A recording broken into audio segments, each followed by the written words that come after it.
Why did Jesus teach in parables? Is it because everyone just loves a good story? Is it because parables make truth easier to relate to and understand? Yes and yes, but there's more, much more. In fact, the disciples once asked Jesus this very question in Matthew 13 and verse 10.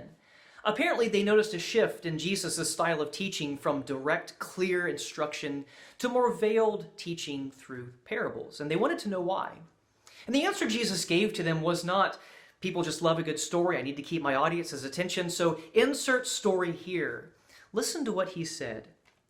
Therefore I speak to them in parables, because while seeing they do not see, and while hearing they do not hear, nor do they understand. It sounds like a strange answer. Jesus taught in parables because people don't see and they don't hear. Not so much about their hearing and their sight, but really it's about their heart. Jesus goes on to explain in verse 14, in their case, the prophecy of Isaiah is being fulfilled, which says, you will keep on hearing, but will not understand. You will keep on seeing, but will not perceive. For the heart of this people has become dull. With their ears they scarcely hear, and they have closed their eyes, otherwise they would see with their eyes, hear with their ears, and understand with their heart, and return, and I would heal them. The reason Jesus told parables was to show that most people's hearts were hard. The problem of Isaiah's day was the problem of Jesus' day, and it's the same problem today. Most people's hearts are hard, but not everyone. Jesus goes on to tell his disciples in verse 16, blessed are your eyes because they see, and your ears because they hear.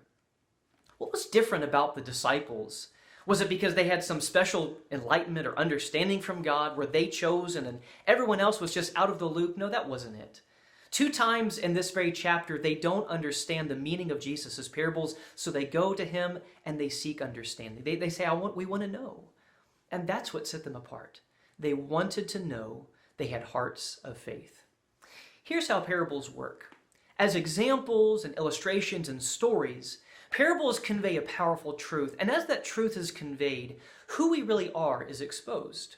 Our hearts are either dull or they're sensitive. We are either open to God or closed to God. We are either hard or soft.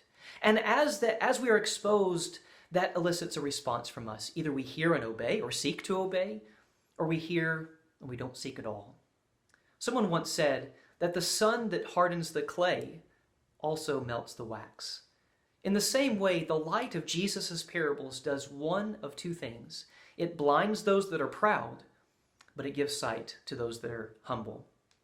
In the next several weeks, I want to share with you some of Jesus' parables, not because they're cute little stories about God and they keep us and our children entertained, but rather they're glimpses of God's truth. And they are piercing reflections of who we really are in our own sinfulness and our need for Jesus. And they're also invitations to experience Jesus' healing and God's grace. So I hope that you'll join me.